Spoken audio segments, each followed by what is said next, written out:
Hi there, welcome to Happy Chips YouTube channel. I am Amberjan and today we will learn how to install this app on Mac using Homebrew, which is also popularly known as simply Brew. But before we get started, let me answer some frequently asked questions first. To start with, what does a package manager like Homebrew does? Well, a package manager lets you install, uninstall or repair apps on your Mac. A package manager is very similar to App Store on macOS or Microsoft Store on Windows operating systems, except that a package manager uses commands that you type on Mac terminal to install or uninstall different programs. Some of the popular package managers for Mac include Homebrew, Nix, and Macports. And if you are coming from a Linux background, you will feel at home with Homebrew, especially if you have used package managers like apt, pacman, yum, etc. on Linux-based operating systems. Next up, is it safe to install the Mac apps via Homebrew?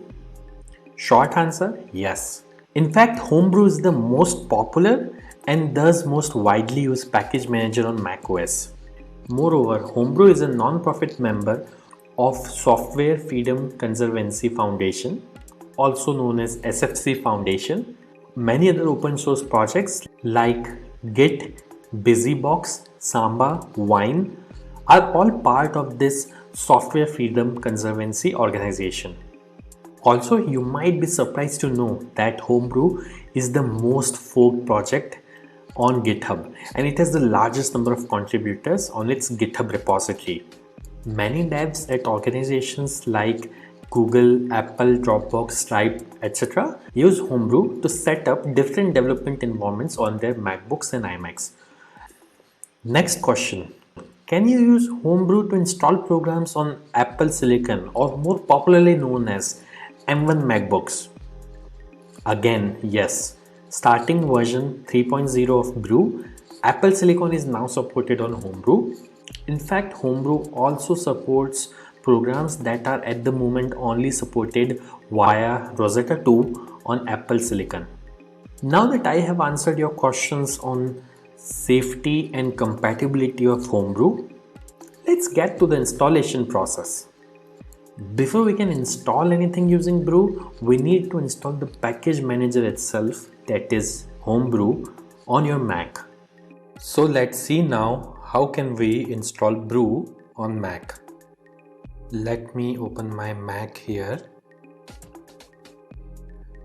First, you need to press Command and space on your keyboard. This will open Spotlight Search on your Mac. And then you have to type terminal.app. You will see this terminal app. Simply double click on it to open terminal. Let me maximize this terminal window. Now we need to copy paste the command to install Homebrew from the Brew website. So open your web browser and simply go to the website brew.sh. Once you are on the website, you will see this section called Install Homebrew, which has a command that you can simply copy by clicking on this button over here. Once it is copied, you have to go back to terminal, right click, paste. Now that the command is copy paste over onto this terminal, press enter. This will start Brew installation. Now it is prompting me to enter my user's password on Mac. I am going to type the password now, but it won't be visible on your terminal. Once you have entered the password, simply press enter, and if the password is correct, the script will continue. Now it is saying press return to continue the installation. I'll press enter here, and this will start the installation of Homebrew on my Mac. Let's wait for this to finish. As this message here says, installation successful. So that's it. Brew is successfully installed on your Mac now. Now before we proceed, I would like to highlight that Brew collects anonymous usage data via Google Analytics. As you can see on this page, if you want to opt out, you can simply run this command brew analytics off and press enter, which simply disables the anonymous usage data collection on your Mac. Now let's update the package database locally by pulling the metadata of the latest packages on a local map from the central brew repository. This should typically take less than a minute to complete depending on your internet connection speed.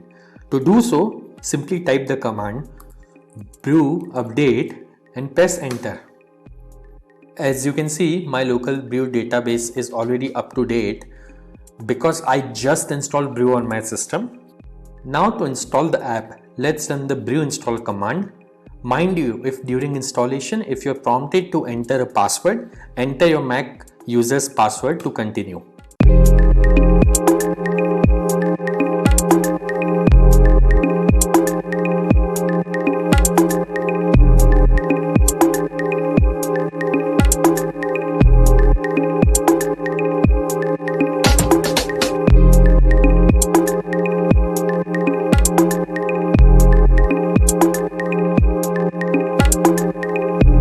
That's it. The installation was successful. If this video was useful, don't forget to hit the like button. And if you faced any problems during the installation in this video, please leave a comment below and somebody from AppyChip team will reply back to you.